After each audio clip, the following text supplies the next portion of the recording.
वाह वाह वाह वाह वाह वाह, क्या बात है, क्या बात है, क्या घोषणाओं का अंबार लगा दिया आप, घोषणाओं का अंबार लगा दिया। ये घोषणाओं वाली सरकार जानी जाएगी, ये घोषणाएं थोथी साबित होंगी। मैं आज कह रहा हूँ आपको, थोथी घोषणा होंगी। अरे घोषणाओं का अंबार लगा दिया, ऐसा है नहीं आपके पास में। आप जुमलेबाजी में माहिर है, जुमलाबाजी में माहिर है, विश्वास रखते हैं इसमें। आज भी 10 साल हो गए, लोग 15 लाख रुपए का इंतजार कर रहे हैं, अपना खाता अभी भी टंटोल रहे हैं। आज नौजवान के लिए नौकरी नहीं है, घोषणाएं होती है, कहीं 2 करोड़ की होती है, कहीं 1 लाख की होती है, लेकिन नौकरियां हैं कहाँ? किसान की क्या हालत हो रही है? पिछले 10 साल के अंदर जो किसान की हालत हुई है, हिंदुस्तान कभी माफ नहीं करेगा, हिंदुस्तान का किसान कभी माफ नहीं करेगा। किस प्रकार से सड़कों पे पड़ा रहा, किस प्रकार से उसके साथ उनके लोग जो है शहीद हुए 10 साल के अंदर। और मैं कहना चाहता हूँ, चेतावनी देना चाहता हूँ, ये फिर शुरू होगा।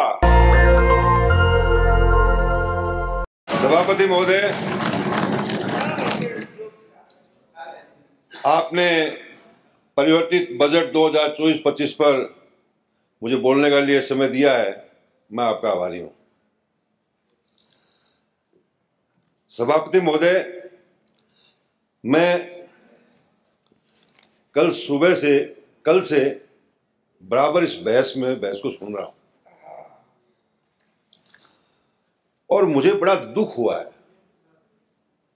मुझे बड़ा अफसोस हुआ है कि हमारा बजट पेश हुआ, पूरे राजस्थान की जनता आस लगाए बैठी थी कि हमारे लिए बजट आएगा।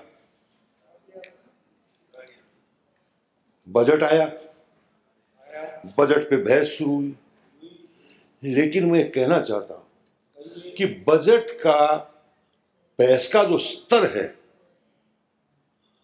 वो स्तर सही नहीं है। पूरा राजस्थान, आप चुप रहिए महाराज,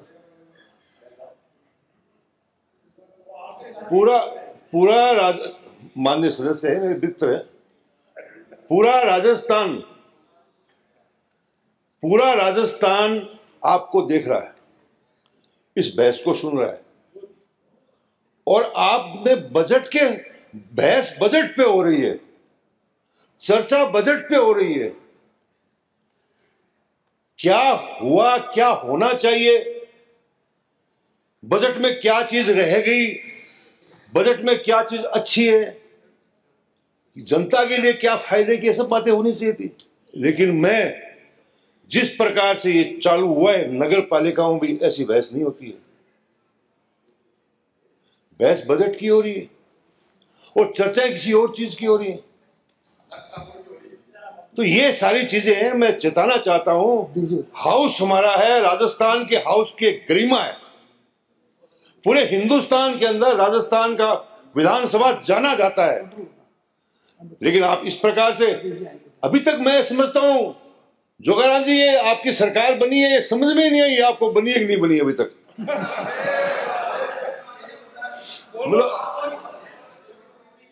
फरमा रहे हैं हमारी सरकार जनता की सरकार है, वो आप वाली सरकार थी नहीं, कभी इधर की, कभी इधर की, कभी होटलों की, कभी बाहर की, वैसी सरकार हमारी नहीं है।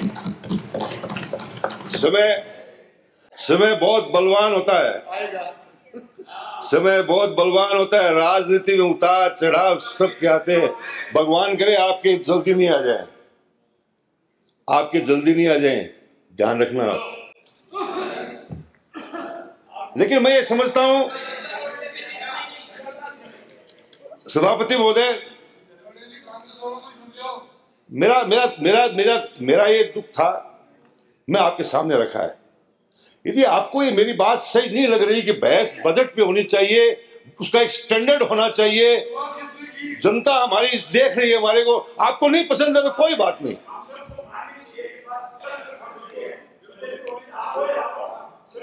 करें, बिल्कुल सही फरमा रहे हैं। बस सभापति महोदय, मैं बैठा बैठा ये महसूस कर रहा था कि यदि राज्यपाल का अभिभाषण होता, राज्यपाल महोदय का, तो जो बातें अब जो हो रही है, राजनीतिक बातें, जो बजट के अलावा बातें हो रही हैं, वो सारी बातें उसके अंदर आ जाती। लेकिन पता नहीं किस सलाहकार के सलाह में आकर के आपने जो राज्यपाल महोदय का अभिभाषण नहीं कराया। आप कराते तो राजस्थान की जनता को इसका लाभ मिलता है। राज्यपाल का भाषण तो नहीं कराया, लेकिन मैं लंबे समय से काम कर रहा हूं और केंद्र से पहले बजट पेश करना कर सकते हैं, हमारा अधिकार है। लेकिन अच्छा होता, आपके लिए अच्छा होता, प्रदेश के लिए अच्छा होता, हम सब के लिए अच्छा होता यदि केंद्र सरकार के बजट के बाद हमारा बजट रखा जाता। आज हमारा शेयर क्या होगा? आज कोई बता सकता है खड़ा होकर के हमारा शेयर क्या होगा? कोई नहीं बता सकता। इसलिए यदि बाद में रखा जाता, हम सब फायदे की बात होती। सभापति महोदय,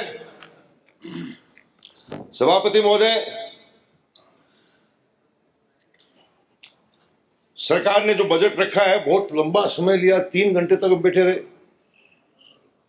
और 3 घंटे तक सुनते रहे। अच्छी बात है, लंबा भाषण पढ़ा आपने, लेकिन भाषण में आपने बजट में रखा क्या? आपने 3,34,000 करोड़ का बजट पेश किया और राज्य की आमदनी क्या है? 2,64,000। बाकी कहां से आएंगे? 70 लाख करोड़ रुपए आपको, 70,000 करोड़ रुपए आपको कर्ज लेना पड़ेगा। अब आप कर्ज की बात कर रहे थे कि सरकार ने डबो दिया, उस सरकार ने डबो दिया, तो ये 70,000 करोड़ रुपए कहां से लेंगे आप? कैसे लेंगे आप? आपने कहीं इसका स्पष्ट उल्लेख किया कि यहां से बजट लेंगे? नहीं किया। मैं कह रहा हूं, आप भी संसद में रहे हुए माननीय सदस्य, मैं भी आपके साथ एमपी रहा हूं। हमारी सालाना आमदनी क्या है? हमारे कर्ज की और आमदनी का रेशो क्या है? ये समझना पड़ेगा। आरबीआई ने नोटिस दे रखा है आपको, राजस्थान को आरबीआई ने नोटिस दे रखा है। ये कब ब्लैक लिस्टेड कर देगा आपको पता नहीं चलेगा इसका। वाह वाह वाह वाह वाह वाह, क्या बात है, क्या बात है, क्या घोषणाओं का अंबार लगा दिया आपने, घोषणाओं का अंबार लगा दिया। ये घोषणाओं वाली सरकार जानी जाएगी। 1005 घोषणाएं हुई हैं, 1005। एक आपसे निवेदन करूं, कितनी घोषणाएं आपको अच्छी लगती है? घोषणाएं कितनी अच्छी लग रही है आपको? 5, 10%, 20%, 100%, सब पूरी करा। ये बात पूरी करने के लिए ही घोषणा है। ईश्वर करे आपको इतनी ताकत मिले कि आप इन घोषणाओं को पूरी कर सकें। लेकिन माननीय मंत्री महोदय, आप ये घोषणाएं कैसे पूरी करोगे? कुछ बताओ तो सही। कितना पैसा है आपके पास इन घोषणाओं को पूरा करने के लिए? मात्र 44,000 करोड़ रुपए है, और 44,000 करोड़ रुपए में ये 105 योजनाएं आप घोषणाएं पूरी कर दो तो मैं सैल्यूट करूंगा आपको। लेकिन नहीं होंगी, ये घोषणाएं थोथी साबित होंगी। मैं आज कह रहा हूं आपको, थोथी घोषणा होंगी ये। अरे घोषणाओं का अंबार लगा दिया, पैसा है नहीं आपके पास में, कहां से पूरी करोगे आप? वैसे आपका कसूर नहीं है, आप जुमलेबाजी में माहिर हैं, जुमलाबाजी में माहिर है, विश्वास रखते हैं इसमें। आज भी 10 साल हो गए, लोग 15 लाख रुपए का इंतजार कर रहे हैं, अपना खाता अभी भी टंटोल रहे हैं, और आपने भी वही काम शुरू कर दिया।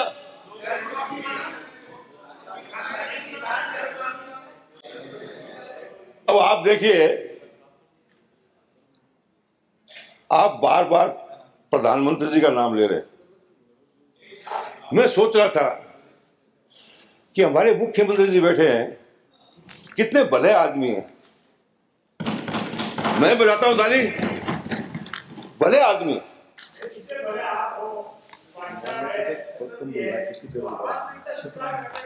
बदल आज दिन तक नहीं आया। वास्तविकता स्वीकार करने में मैं आपको भी करता हूं, मैं आपका भी उतना ही रेस्पेक्ट करता हूं, लेकिन मैं एक सुझाव देना चाहता हूं आपको, बुरा नहीं माने तो। आप बार बार खड़े मत होना।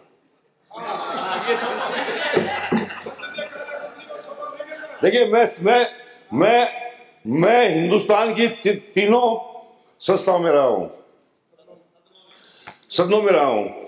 बीच में बार बार उठना मैं समझता हूं अच्छे पॉलिटिशियन की पहचान नहीं है। और मैं आपको इतना अच्छा मानता हूं, मुझे दुख होता है कि बार बार क्यों खड़े हो रहे हैं। तो मेरा ये सुझाव है, मैं इसका पूरा नहीं मत मानना, मेरा मन है, मैंने बोल दिया ऐसा। लेकिन जब बार बार प्रधानमंत्री जी का नाम बोल रहे थे तो बीच में कभी कभी मुख्यमंत्री जी का भी नाम आ रहा था, तो मैं समझता कि कभी कभी दबाव में मुख्यमंत्री जी को भी याद तो किया जा रहा है, याद तो किया जा रहा है। बहुत अच्छी बात की।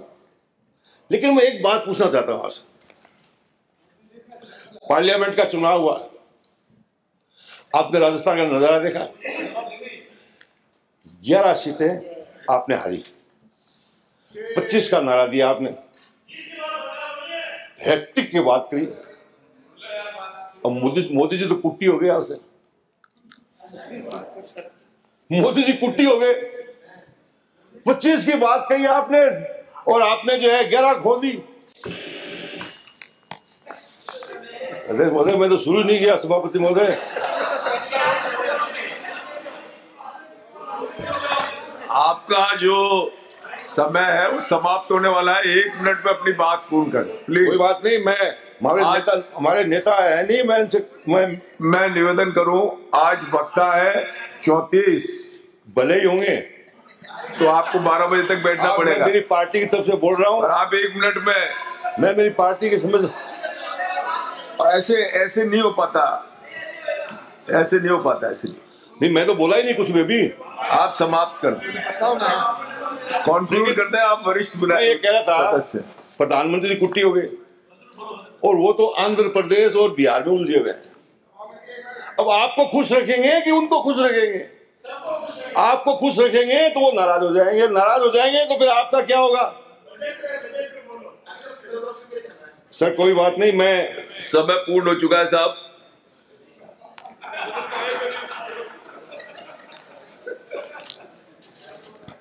ये मेरी पार्टी का है। समय बंटवारा जो इसमें लिखा हुआ है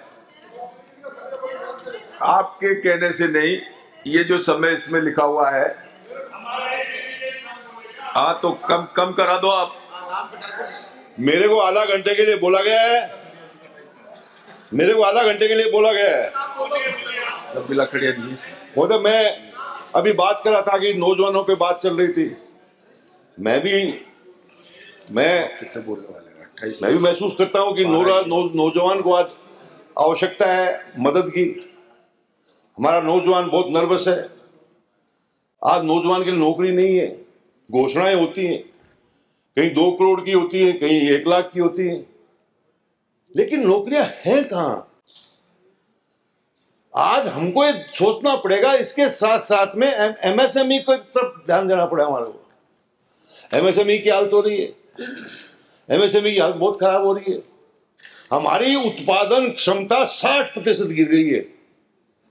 बिजली काट रहे हो, 8 घंटे बिजली दे रहे हो, तो कैसे हमारे जो है बड़े बड़े उद्योग धंधे वो जो चमक रहे हैं, छोटे फेल हो रहे हैं। इसके ऊपर ध्यान देना चाहिए, मेरा सुझाव है महोदय। आज मैं हमारे कृषि सेक्टर है, हमारा देश का सबसे बड़ा सेक्टर है। सब कहते हैं किसान किसान किसान, हमारा अन्नदाता है, हमारी रीढ़ की हड्डी है। लेकिन किसान की क्या हालत हो रही है? पिछले 10 साल के अंदर जो किसान की हालत हुई है, हिंदुस्तान कभी माफ नहीं करेगा। हिंदुस्तान का किसान कभी माफ नहीं करेगा। किस प्रकार से सड़कों पे पड़ा रहा, किस प्रकार से उसके साथ उनके लोग जो है शहीद हुए 10 साल के अंदर। और मैं कहना चाहता हूं, चेतावनी देना चाहता हूं, ये फिर शुरू होगा। कल पंजाब के अंदर पूरी 22 की मीटिंग हुई है किसान यूनियन की और फैसला लिया है उन्होंने पूरे देश में आंदोलन करने का, इसलिए समझ जाइए आप, ये बात कहना चाहता हूं। लेकिन एक बात सुनिए, आप जो है मुख्यमंत्री जी से मिलकर भी मैं कहूंगा, हम सब लोग किसान के बेटे ज्यादातर। आज हमारे पास क्या है? कुछ भी नहीं है, लेकिन हमको सबको इसकी स्टडी तो करनी चाहिए। मेरा सुझाव है कि केरल की स्टडी करनी चाहिए कि केरल के किसानों के साथ क्या है। वहां नारियल का पानी का भी जो है वो एमएसपी मिलता है, एमएसपी नारियल के पानी का, सब्जियों का। आज हमारे क्या हालत है? हमारे जो है आपके जिले के टमाटर देख लीजिए, प्याज देख लीजिए, सड़कों पे मिलते हैं। कोई किसान की क्या हालत हो रही है? बाजरी हमारी बम्पर क्रॉप है, हमारा सारा राजस्थानी इकोनॉमी बाजरे के ऊपर है।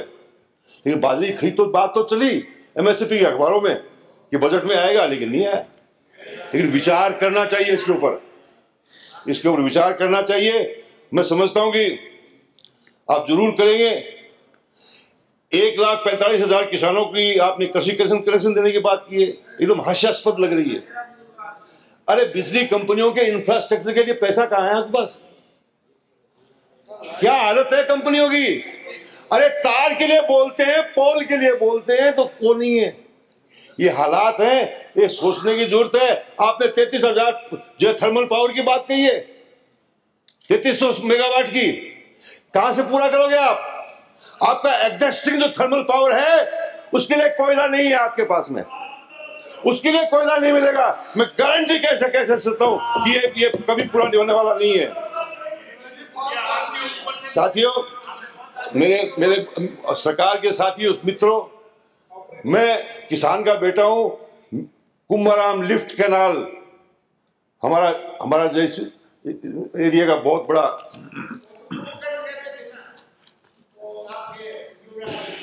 देखिए, आपने जो है आपने जो है कुंभाराम लिफ्ट कैनाल के लिए 200 करोड़ रुपए दिए। उसकी डिग्गियों के इसके लिए मैं धन्यवाद देना चाहता हूं। मेरी मांग थी, मेरी पुरानी मांग है वो, इसलिए कि मैंने 20,000 हेक्टेयर जमीन पिछले 5 सालों के अंदर किसान को जो है 20,000 हेक्टेयर जमीन की नहर बना के दी है। 120 किलोमीटर राजस्थान में कहीं नहीं होगी, लेकिन तारानगर के अंदर 120 किलोमीटर नहर बनाई है। आज जो है, लेकिन मैं कहना चाहता हूं, लेकिन मंत्री जी पिछले बजट में 100 करोड़ रुपए इसी काम के लिए सैंक्शन हुए थे, एक पैसा भी नहीं लगा। अब नहीं, अभी पिछले बजट में, अब हाँ तो 7-6 महीने तो हो गए, 6 महीने तो हो गए। मैं मेरी सरकार की और आपकी सरकार की बात नहीं करता, मैं किसान की बात कर रहा हूं कि किसान के लिए 100 करोड़ रुपए मंजूर हुए, वो एक पैसा नहीं लगा। अब 200 करोड़ रुपए मंजूर हुए। इसलिए मेरा निवेदन है कि आप इसको बहुत सीरियस लेकर के आप जो इस किसान के लिए पैसा खर्च करवाइए। मैं उम्मीद करता हूं आपसे। मैं बहुत दुखी हूं कि 2005 में आपका राज था और हमारी इस कुंभाराम लिफ्ट कैनाल का रकबा काट दिया आपने सिंचित एरिया का। किसानों के पेट पे, नौजवानों के पेट पे लात मारी। मैं धन्यवाद देना चाहता हूं अशोक गहलोत को कि मेरे कहने के ऊपर 20,000 हेक्टेयर जमीन उन्होंने पहले बजट में घोषणा कर दी और उसको पूरे भी कर दिया और पूर्ण होने के ऊपर है। आज सरदार शहर, आपके तारानगर, राजगढ़ के किसानों जिनकी सिंचित जमीन का रकबा काट दिया, ये सरदार शहर के एमएलए, ये राजगढ़ के एमएलए, ये दोनों मेरे मतदाता है। इन दोनों का काम मेरे विधानसभा क्षेत्र में है। आज सरदार शहर, तारानगर, राजगढ़ के गांव किसानों की जमीन कट गई। तारानगर के वोटर बनेंगे, तारानगर के वोटर बनेंगे तभी हम एमएलए बन सकते हैं वहां से। इसलिए मैं सरकार से मांग करता हूं कि 20,000 हेक्टेयर रकबा पिछली सरकार ने जो है सिंचित किया। यदि आप किसानों के सच्चे साथी हो तो 20,000 की घोषणा करवा दो यहाँ पर, 20,000 की और घोषणा करवा दो। और मैं मांग करता हूँ राजा साहब, अब देखिए, देखो एक बात मैं कहना नहीं छोड़ूंगा, चाहे मुझे कितना ही कहना पड़े, बिजली पानी की हालात बहुत बुरे हैं। इतना बुरा हाल है, पिछले 2 महीने के अंदर जो हालात हुए कि गरीबों के, किसानों के, गांव में रहने वाले और छोटे छोटे शहरों में रहने वाले लोगों के, आपके, मैं मंत्री जी आपको ईमानदारी से कहना चाहता हूं, मेरे पास में ऐसे ऐसे फोन हैं कि विधायक जी बच्चा छोटा है 4 दिन का, बिजली नहीं है, मर रहे हैं बच्चे, श्री फूल सिंह, ऐसे हालात हो रहे हैं, ऐसे ही हालात पानी के हैं, ऐसे हालात पीने के पानी के हैं। आप सुधारिए इसको, आप सुधारिए। माननीय सभापति महोदय, एक मिनट, मैंने नेशनल दस्तक की आपसे गुजारिश है कि अगर इसको बचाना चाहते हैं तो नेशनल दस्तक को सब्सक्राइब करने के लिए रेड कलर के सब्सक्राइब बटन को दबाएं, फिर बेल आइकन की घंटी दबाएं। नेशनल दस्तक को बचाने के लिए बहुत जरूरी है कि हर खबर को शेयर करें, लाइक करें, कमेंट जरूर करें।